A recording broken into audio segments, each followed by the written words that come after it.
Dear students, welcome to the lecturer group. आज हम ninth class physics new book PTB 2025 से chapter number 8 जो कि मैग्नेटिज्म के बारे में है, इसकी कंप्लीट एक्सरसाइज को सॉल्व करेंगे। एमसीक्यू से स्टार्ट करते हैं। एमसीक्यू नंबर 1 है हमारे पास, which one of the following is not a magnetic material. ये कुछ मटीरियल दिए गए हैं, इनमें से कौन सा मैग्नेटिक मटीरियल नहीं है। तो एलुमिनियम जो है वो एक ऐसा मटीरियल है जो कि मैग्नेटिक नहीं है। बाकी कोबाल्ट, आयरन और निकल जो हैं ये सब फेरोमैग्नेटिक मटेरियल हैं, जबकि एलुमिनियम जो है ये पैरामैग्नेटिक मटेरियल है। दैट्स वाई एलुमिनियम को हम जो है वो मार्क करेंगे। 8.2 को अगर हम देखें तो इसमें पूछा जा रहा है magnetic lines of force are always directed in straight line cross one another, enter into the north pole, enter into the south pole. तो जो लेक्चर हमने डिस्कस किया था उसमें हमने ये पढ़ा था कि जो नॉर्थ पोल से हमेशा निकलती हैं और साउथ पोल में एंटर होती हैं। तो डी ऑप्शन जो है हमारे पास ट्रू है। डी ऑप्शन को आप मार्क करेंगे। 8.3 में पूछा जा रहा है permanent magnet can not be made by.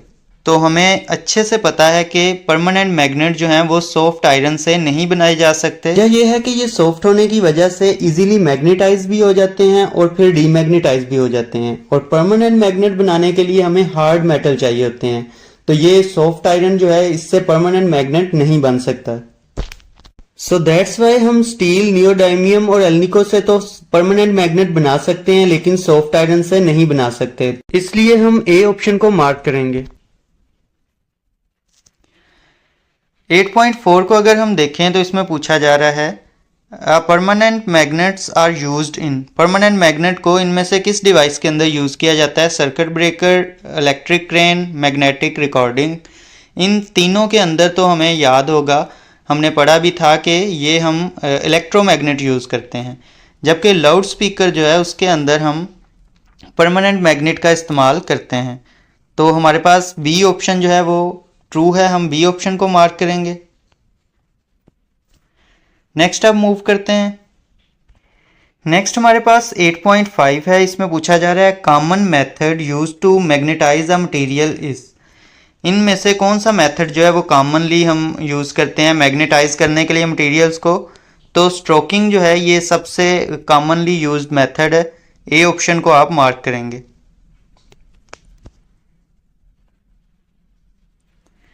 Next हमारे पास 8.6 है। इसमें पूछा जा रहा है magnetic compass is placed around a bar magnet at 4 point as shown in the figure below, which diagram would indicate the correct direction of the field. तो आपको मैं अगेन रिवाइज करवा देता हूँ कि नॉर्थ से जो है वो निकलती हैं और साउथ में मैग्नेटिक फील्ड लाइन एंटर होती हैं, और नॉर्थ से साउथ की तरफ को डायरेक्शन होती है। यहाँ पे अगर आप सी ऑप्शन को देखें तो नॉर्थ से निकल रही हैं, यहाँ से इस तरह से घूमकर वापस साउथ में एंटर हो रही हैं, और इधर से भी नॉर्थ से निकल रही हैं और साउथ में जाके एंटर हो रही हैं। तो सी ऑप्शन जो है ये ट्रू है हमारे पास, इसको मार्क करेंगे। नेक्स्ट मूव करते हैं। 8.7 है हमारे पास a steel rod is magnetised by double touch stroking method, which one would be the correct polarity of the A B magnet. अब यहाँ पे आप देख सकते हैं नॉर्थ और साउथ पोल हैं और इधर नॉर्थ और साउथ पोल हैं। अब ये साउथ पोल को इस वाली साइड पे स्ट्रोक करवाया जा रहा है और नॉर्थ पोल को इस वाली साइड पे। सिंपल सा रूल है, जिस साइड को जिस पोल से स्ट्राइक करवाया जा रहा है उसका ऑपोजिट पोल उस साइड पे डेवलप होगा। यानी इधर साउथ पोल से स्ट्रोक करवाया जा रहा है तो नॉर्थ पोल डेवलप होगा, यहाँ पे नॉर्थ पोल से स्ट्रोक करवाया जा रहा है तो साउथ पोल डेवलप होगा।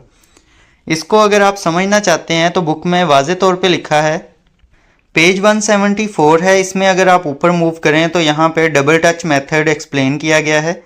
इसके लास्ट पैराग्राफ को देखें। In both cases the pole produce at the ends of magnetized steel bar after stroking are of the opposite polarity to that of the stroking pole।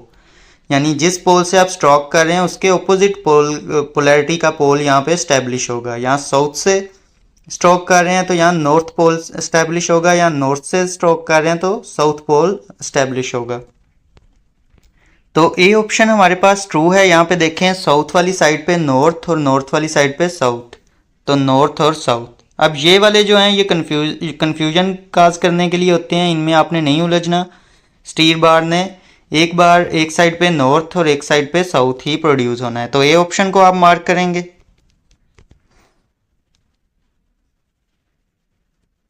8.8 को अगर हम देखें तो इसमें पूछा जा रहा है the best material to protect a device from external magnetic field is.